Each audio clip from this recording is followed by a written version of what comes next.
पंतप्रधान नरेंद्र मोदी पुन्हा एकदा तिसऱ्यांदा वाराणसी लोकसभा मतदारसंघातून आपला उमेदवारीचा अर्ज भरणार आहेत आणि त्यापूर्वी उमेदवारीचा अर्ज भरण्यापूर्वीची संध्याकाळ म्हणजे पंतप्रधान नरेंद्र मोदींच्या वाराणसीतील रोड शोची संध्याकाळ अशी एक परंपराच पडलेली आहे आणि त्याविषयी आपण आज जाणून घेणार आहोत आजच्या गल्ली टू दिल्लीच्या या डिजिटल एपिसोडमधून की नेमकं रोड शो या संकल्पनेचा शोध कुठून लागला, नरेंद्र मोदींनी रोड शो ही आयडिया कुठून शोधून काढली आणि सध्या माध्यमांमध्ये निवडणूक प्रचारामध्ये परवलीचा शब्द झालेला रोड शो, या रोड शोचा शोध आणि आयडिया नेमकी कुठून आली होती।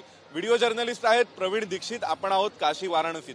मित्रांनो, आपण पाहू शकतो की पंतप्रधान मोदींच्या रोड शो साठी वाराणसीमध्ये मोठी गर्दी आहे, प्रचंड उत्साह आहे।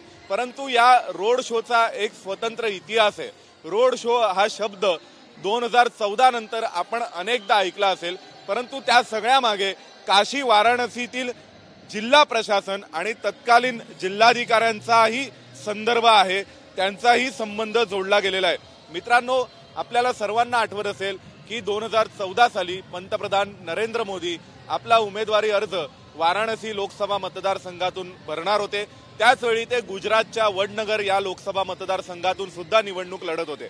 पंतप्रधान मोदींनी 2014 साली 2 लोकसभा मतदारसंघातून निवडणुका लढल्या होत्या। वाराणसी लोकसभा मतदारसंघामध्ये पंतप्रधान नरेंद्र मोदी हे निवडणुकीचा अर्ज भरण्यापूर्वी एक रॅली करू इच्छित होते आणि इथूनच एक बेनिया बाग नावाचा एरिया आहे, एक परिसर आहे, शहरी परिसर आहे। त्या परिसरातील एका मैदानावर 5 मे 2014 रोजी भारतीय जनता पक्षाने पंतप्रधान नरेंद्र मोदींना एक प्रचार सभा करायची अशी परवानगी जिल्हाधिकाऱ्यांकडे मागितली। त्यावेळेस वाराणसीच्या जिल्हाधिकारी होत्या प्रांजल यादव। प्रांजल यादव या जिल्हाधिकारी असल्यामुळे स्वाभाविक जिल्हा निवडणूक अधिकारी सुद्धा त्याच होत्या आणि निवडणुकीचं कामकाज पाहण्याची जबाबदारी सुद्धा त्यांच्याकडेच होती। 5 मे रोजी भारतीय जनता पक्षाने एक अर्ज दाखल करून त्यांच्या मोदींच्या प्रचार सभेसाठी परवानगी मागितली। बेनिया बाग येथील मैदान बुक करण्यात आलं। दुसऱ्या दिवशी म्हणजे 6 मेला सकाळी 7:30 वाजता त्या मैदानासाठीचं भाडं प्रशासन दरबारी भरण्यात आलं। पण पुन्हा 6 मे दुपारी 2 वाजताच्या सुमारास अचानक सांगण्यात आलं की आज संध्याकाळी मोदींना इथे सभा घेता येणार नाही, कारण आम्हाला हे मैदान यापूर्वीच मिस्टर खान नावाचे एक व्यक्ती आहेत जे इथे NGO चालवतात, त्यांना आम्ही हे मैदान बुक करून दिलेलं आहे, त्यांना अलॉट केलेलं आहे, त्यामुळे मोदींना या ठिकाणी आपली सभा घेता येणार नाही असं जिल्हा प्रशासनाने 2014 साली कळवलं होतं। त्यानंतर मग पुन्हा एकदा प्रांजल यादव यांच्यावर प्रश्नाची सरबत्ती सुरू झाली की जर हे मैदान एका व्यक्तीला दिलं गेलं होतं तर मग नरेंद्र मोदींच्या प्रचार सभेसाठी भारतीय जनता पक्ष डिपॉझिट कसा काय भरू शकला। मग दुसऱ्या दिवशी 7 मे रोजी प्रांजल यादव ज्या तत्कालीन वाराणसीच्या जिल्हाधिकारी होत्या त्यांनी एक नवी स्टोरी सांगितली। त्यांच्या म्हणण्यानुसार इंटेलिजन्स ब्युरोचा रिपोर्ट होता की या मैदानामध्ये मोदींना सभा घेता येणार नाही, जर मोदींनी सभा घेतली तर इथे काहीतरी विपरीत घडू शकतं आणि म्हणून आम्ही इथे नरेंद्र मोदींना परवानगी दिली नाही। त्यानंतर मग पुन्हा 7 मेला ही एक प्रांजल यादव यांनी तत्कालीन जिल्हाधिकाऱ्यांनी एक नवी स्टोरी सांगितली। 8 मेला अरुण जेटलींनी इंटेलिजन्स ब्युरोला अधिकृत संपर्क केला आणि त्यांना विचारलं की तुम्ही अशा स्वरूपाचा रिपोर्ट दिला होता का की नरेंद्र मोदींना या मैदानात सभा घेता येणार नाही।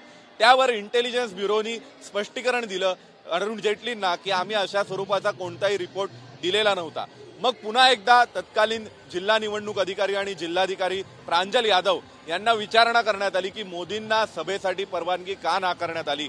भारतीय जनता पक्षाने प्रश्न उपस्थित केले। त्यावेळेसच्या जिल्हाधिकारी पुन्हा म्हणाल्या की हे मैदान अतिशय छोटं मैदान आहे, इथे केवळ 2 ते 3 हजारांची गर्दी सामावली जाऊ शकते आणि म्हणून नरेंद्र मोदींना आम्ही सभेची परवानगी नाकारली। त्यानंतर मग नरेंद्र मोदींनी शेवटी त्यावेळेस आपल्याला सर्वांना आठवत असेल की त्यांचा अर्ज भरण्यापूर्वी वाराणसीत एक रॅली काढायचं ठरवलं होतं आणि त्या रॅलीसाठी परवानगी मागण्यात आली। त्यावेळी पंतप्रधान मोदींच्या रॅलीला सुद्धा परवानगी नाकारण्यात आली। आपल्याला सर्वांना माहिती आहे की 2014 पर्यंत एकतर निवडणुकीची प्रचार मिरवणूक किंवा मग प्रचार सभा असे 2च शब्द आपल्या कानावर पडायचे, निवडणूक रॅली किंवा मग निवडणुकीची मोठी भव्य दिव्य सभा।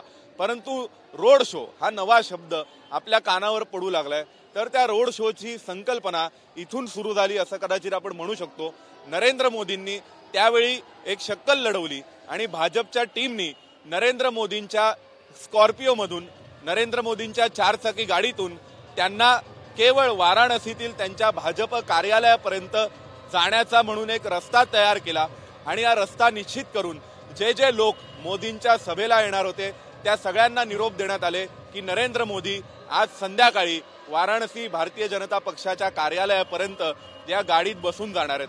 आपल्याला सर्वांना आठवत असेल संध्याकाळची वेळ होती आणि आपण ती काळ्या रंगाची गाडी आठवत असू ज्यामध्ये पंतप्रधान नरेंद्र मोदी पुढच्या सीटवर बसले होते, त्यांच्या शेजारी ड्रायव्हर बसलेला आणि मोदींच्या चेहऱ्यावर एक लाईट बसवण्यात आला होता जेणेकरून गाडीत बसलेले मोदी स्पष्टपणे दिसत होते.